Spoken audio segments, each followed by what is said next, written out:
జర్నలిస్టుపై దాడి కేసులో నటుడు మోహన్ బాబుకు సుప్రీంకోర్టులో ఊరట లభించింది. ఆయనకు ముందస్తు బెయిల్ మంజూరు చేసింది. గతేడాది డిసెంబర్ 10న జల్పల్లిలోని మోహన్ బాబు ఇంటి ప్రాంగణంలో ఓ జర్నలిస్టుపై మోహన్ బాబు దాడి చేశారు. దీనిపై నమోదైన కేసులో ముందస్తు బెయిల్ కోరుతూ మోహన్ బాబు దాఖలు చేసిన పిటిషన్ను తెలంగాణ హైకోర్టు గత ఏడాది డిసెంబర్ 23న కొట్టివేసింది. ఈ ఉత్తర్వులను సవాల్ చేస్తూ ఆయన సర్వోన్నత న్యాయస్థానాన్ని ఆశ్రయించారు.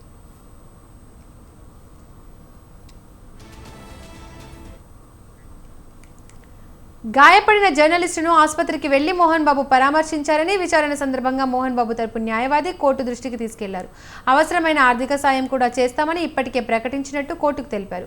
సీసీటీవీ ఫుటేజ్ లేకుండా చేసి ఇంటికి వచ్చిన వారిపై దాడి చేశారని, విచారణకు కూడా వెళ్లలేదు కదా అని ధర్మాసనం ప్రశ్నించింది. ఆ విధంగా వ్యవహరించలేదని న్యాయవాది తెలిపారు. కుమారుడు తండ్రికి మధ్య ఉన్న కుటుంబ వివాదం తప్ప బయట ప్రపంచానికి ఏమాత్రం సంబంధం లేదని మోహన్ బాబు తరపు లాయర్ అన్నారు.